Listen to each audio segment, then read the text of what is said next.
दंगल जैसे वीरों की भूमि बुंदेलखंड अपने दमखम और पराक्रम के लिए मशहूर है। इतिहास में बार बार होने वाले युद्ध और उत्तरी भारत के लगातार होने वाले हमलों से उपजी छोटी बड़ी लड़ाइयों ने बुंदेली जनजीवन को बुरी तरह प्रभावित किया। इतिहासकारों का मानना है कि बुंदेलखंड में उस वक्त औसत आयु 20 वर्ष के लगभग होती थी। आक्रमण हुए, गढ़ टूटे, लोग शौर्य कला सीखने को मजबूर हुए और विकास हुआ युद्ध कला का अखाड़ों के रूप में। गली मोहल्लों से राजमहलों तक सभी ओर बने छोटे बड़े अखाड़े आज भी बुंदेलखंड अंचल में मौजूद हैं अखाड़े और जिंदा है प्राचीन भारतीय युद्ध कला।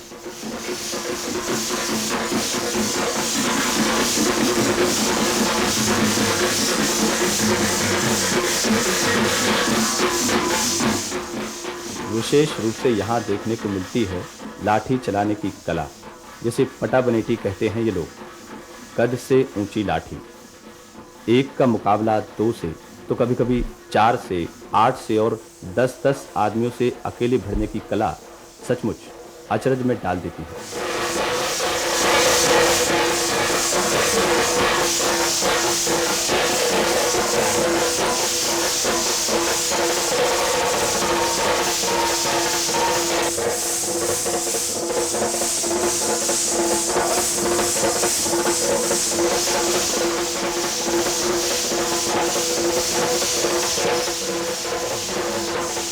आत्मरक्षा के लिए लाठी ही नहीं, तलवार, भाला, त्रिशूल, कटार चलाने का विधिवत प्रशिक्षण भी दिया जाता है इन अखाड़ों में। नवयुवकों को 10 साल से लेके को छात्र छात्रा जो भी हैं उनको प्रशिक्षण देते हैं और उनको करीबन 2 घंटे डेली प्रैक्टिस कराते हैं उनके।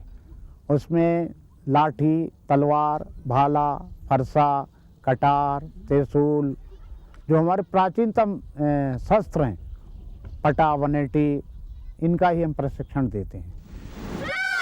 Judo karate, kung fu, kalari पत्तू, Manipuri martial art सहित कई अन्य भारतीय और विदेशी युद्ध कलाओं की तरह यहाँ भी मल्लयुद्ध और शस्त्र चालन की समस्त कलाएं अपने प्राचीन रूप में आज भी मौजूद हैं।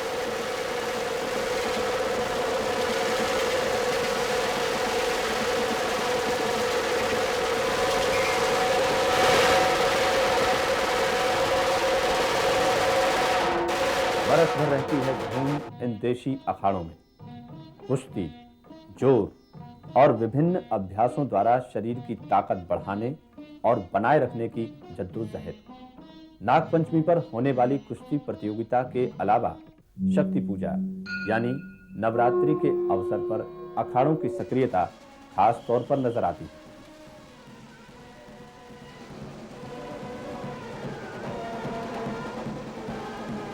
नौ दिनों तक चलने वाली शक्ति पूजा के साथ साथ चलते रहते हैं अखाड़ों के क्रियाकलाप। झुंड के झुंड जुलूसों की शक्ल में निकलते हैं लोग और दिखाते हैं करतब जगह जगह।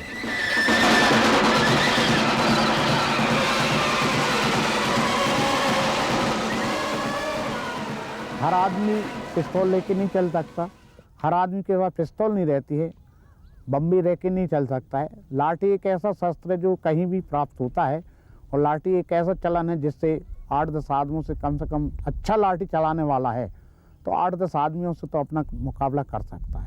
नाटक में युद्ध शैली जो दर्शाई जाती है तो उस युद्ध शैली में जैसे लाठी वगैरह का काम है तलवारबाजी का, उसमें इसका उपयोग किया जाता है। उसके माध्यम से बंसी कौल जी के साथ भी हमने काम किया और उत्तर प्रदेश में भारतेंदु अकादमी है जो भी इस कला के लिए वर्कशॉप लगाती है और वहाँ बुलाया जाता है। उसके बाद अंतर्राष्ट्रीय मार्शल आर्ट फेस्टिवल में भोपाल, हैदराबाद, उड़ीसा, महाराष्ट्र, कर्नाटक इत्यादि में, और उसके बाद Poona festival, national game Poona, Khajuraho festival, अंतर्राष्ट्रीय खेल मेला भारतवर्ष के कई नगरों में मतलब इसको लगातार आयोजन किए जा रहे हैं। शासन से हम चाहते कि जिस प्रकार शासन दूसरे खेलों को अनुदान और प्रोत्साहन देता है, इस प्रकार से इस कला की तरफ भी ध्यान देकर इस कला को प्रोत्साहन दे, राष्ट्रीय अंतर्राष्ट्रीय कार्यक्रमों में सम्मिलित करे और जो इस क्षेत्र में जो अखाड़े काम कर रहे हैं उनको शासन अनुदान दे। बुंदेलखंड के इतिहास में उदाहरण मिलते हैं लक्ष्मीबाई और झलकारी बाई जैसी महिलाओं के, जिन्होंने शस्त्र चालन और युद्ध कला कौशल का विधिवत प्रशिक्षण दिया था। ये परंपरा आज भी जीवित है।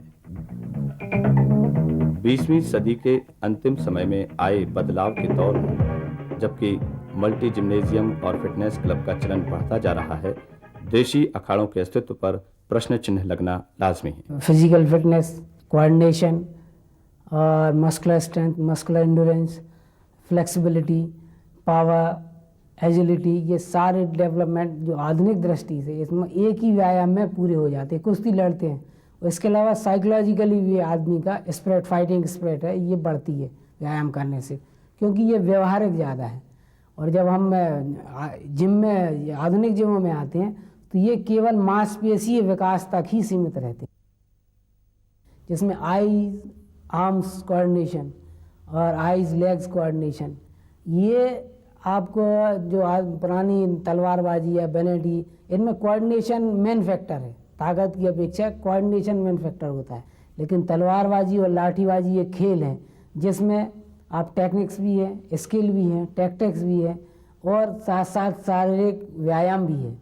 आँखों का, हाथ का, आँखों का, पैर का, ये कोऑर्डिनेशन जो रहता है और फ्लेक्सिबिलिटी, स्ट्रेंथ सारी एक साथ, एजिलिटी एक ही व्यायाम में पूरा डेवलप होती है।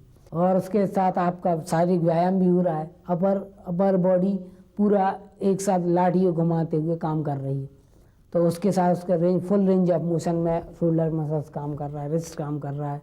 तो ज़्यादा जितनी देर तक आप करेंगे उसमें मस्कुलर एंड्योरेंस डेवलप होगा। व्यायाम जो कराए कुश्ती है तो वो जोर के द्वारा ही कुश्ती डेवलप की जाती है ज़्यादा। तो जब पहलवान जब व्यायाम करता है या कुश्ती जोर करता है सामने वाले पहलवान से, तो उसके वो सभी साइकोलॉजिकल कंपोनेंट्स भी साथ साथ डेवलप होते हैं, जिसमें उसके जैसे फाइटिंग स्पिरिट है और दूसरी जो उसको एक दांव यदि फेल होता है, एक दांव से दूसरे दांव में बॉडी को लाना, ये टेक्निकल जो स्किल पार्ट होता है वो ज़्यादा, स्किल में भी टेक्निक के साथ साथ टैक्टिक्स का भी उपयोग, चतुराई भी करना सीखता है। हर जगह मल्टी जिम और ट्रेंड पर्सन का दिया जाना बहुत ज़रूरी इसके साथ आवश्यक होता है। लेकिन गांव में अखाड़ा पद्धति है, गांव में चूँकि भारतवर्ष गांव का देश माना जाता है और वहाँ हर जगह पे इतनी बड़ी पॉपुलेशन में ट्रेंड पर्सन भेजा जाना एक इकोनॉमिक दृष्टि से संभव नहीं है।